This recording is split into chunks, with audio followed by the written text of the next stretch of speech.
We know what causes inflation. Government. You know, it's interesting. The private sector couldn't cause inflation if it wanted to. How would it do it? Private sector can't print money. If you borrow more than you can pay in the private sector, you go bankrupt. You might even go to prison. You got all kinds of Ponzi schemes. People are caught, they go to prison. But the biggest Ponzi scheme is the federal government and the way it steals money out of our trust funds. Social Security, Medicare have no money left in their trust funds. The Highway Trust Fund doesn't exist anymore. It exists in name, but they still stole the money out of there too. If every one of these members of Congress had to face the same thing the private sector faces, we'd put a crime tape right around the Capitol building and give them each at least 5 years for embezzlement, for fraud, for God knows what. But because they do it on your behalf, they're compassionate, they're righteous, and they're destroying the country. Now, way back last March, not this past one, the one before in 2021, we played on the radio show a small audio clip. Even before, it was about 2-3 weeks before they passed the so-called rescue plan with another 1.9 trillion or whatever the hell it turned out to be. And I said at the time that they have just sparked historic inflation, and because of what they're doing, they will destroy our energy sector and energy independence. That's long before the monster Putin invaded Ukraine. It's long before so much of what Biden blames on his problems or our problems, he blames on other people. He's no Harry Truman with the buck stops with him. For him, the buck stops with everybody else. That's the Biden doctrine. And so I want to start this, and I want to confront Mr. Reich. I can't confront him personally. He won't show up. We tried in the past, and so we stopped trying. So I'll confront him this way, as I have also in the past. Go. Inflation. Everybody's talking about it, but ignoring one of its biggest causes, corporate concentration. Now just stop for a minute. Corporate concentration. What exactly happened between the time that Donald Trump was president and Joe Biden was president? Did something happen with corporations? Was there more concentration or less concentration? No. Well, why didn't we have inflation under Donald Trump? I mean, inflation, so-called, was like, what was it, 2%, 3%? Interest rates, 2.5%, 3.5% tops if you didn't get a good rate. So this thing about corporate concentration is nonsensical. Nonsensical. And think about corporate concentration. Even if you had a concentration of oil companies, which we do not anymore, but you still need a lot of capital in order to invest in drilling and other aspects of oil production. It's a very complicated, very labor-intensive, very capital-intensive industry. It's not like setting up a computer company or something, or software company.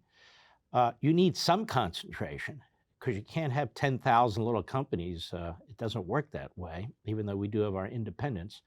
And there is significant concentration. But that said, the answer isn't there's too much private sector concentration. The answer is the centralized government. Because again, as I said, under Trump, we didn't have these issues. And keep something else in mind. We were drilling like hell under Trump. He opened up the Alaska reserves. And by the way, the Alaska reserves, the wildlife reserves, it sounds like, oh, that's for the wildlife.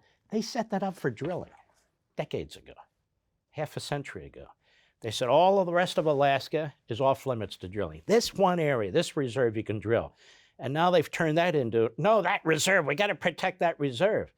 We would never have the pipeline in Alaska that we have now if these same people were in charge, quite frankly. We would not. But if you're shutting down pipelines, you're shutting down nuclear power plants, you're shutting down hydroelectric plants, you're shutting down fracking, you're shutting down offshore drilling, you're making it virtually impossible to actually drill on lands that you have leased. Oh, we've leased 9,000 leases. Yeah, but you don't give the licenses to drill. You're slow walking them. What do you think's going to happen? And if your ideology says, and they do, climate change, which is the degrowth movement, which grew out of Europe, which is a commie movement, anti-capitalist movement, the green movement means no movement. But we've got to move to new technologies. Well, which one? Where are these new technologies? Electricity. Well, we're going to have brownouts and blackouts now because we don't have enough electricity. Where does electricity come from? It doesn't come from that. What does it come from? Mostly fossil fuels, particularly coal. Now what do you do? Solar. Solar? Solar? Oh, yes, and wind. And wind? Yes. Less than 5% of our energy in this country. You see, this is the problem. These people don't think 2 minutes ahead. They're always transitioning. They're always transforming. They're always undermining. They always have the stirring the pot. That's what the Democrat Party stands for. That's what the American Marxist movement stands for. They don't appreciate what we have. They don't appreciate the complexity of society. And they don't appreciate how capitalism and freedom work. They're all about, I have the ideas, I know how things work, we're going to ignore history, and we're going to do what I say because I'm so smart. Go. Undeniably rising. In response, the Fed is about to slow the economy, even though we're still at least 4 million jobs short of where we were before the pandemic. 4 million jobs short of where we were because of the pandemic.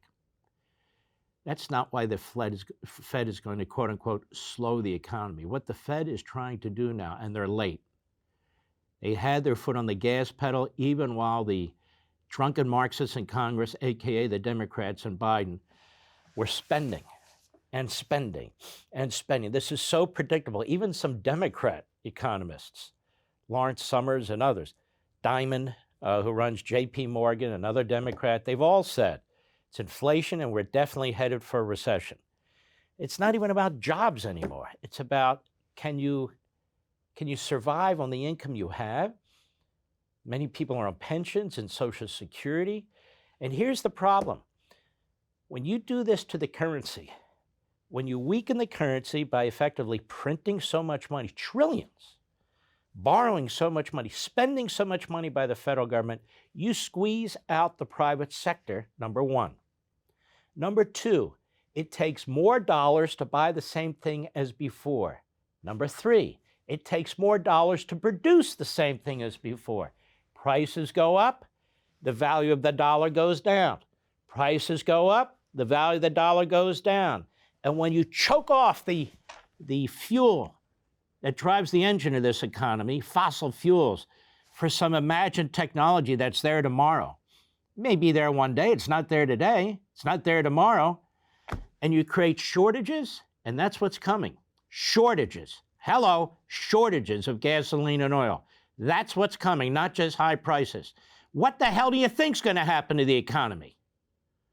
What does that have to do with private sector businesses causing inflation? Go ahead.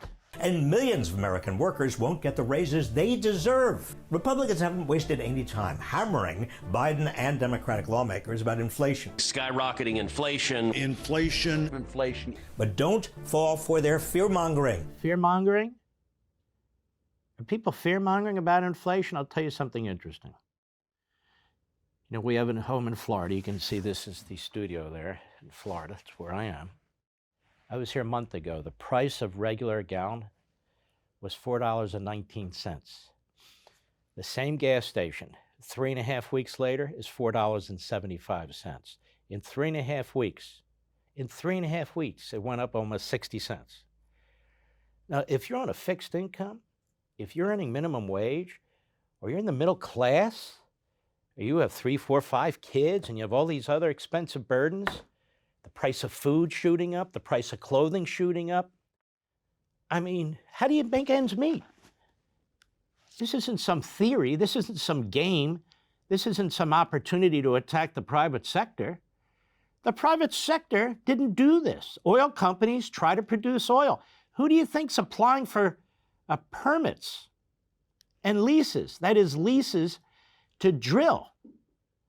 And being turned down, it's the oil companies. You're in the business to sell oil, not to withhold oil. And they sold oil during Trump, and they have less oil now. And why would you invest a lot of capital in drilling for oil when they won't let you drill? And they're telling you your business is going to go out of business by 2050. How does that work? And what are we going to do with all these electric cars that these elitists in Washington and New York City and LA are telling you to buy at $100,000 a clip? You're going to plug them in? What's that going to do to the grid? You already have brownouts and blackouts in California, and there's now a warning. We're going to have shortages of fuel and brownouts and blackouts. How did that happen in 18 months? Because of corporations? Because of centralized companies? For all this and much more, sign up for Levin TV.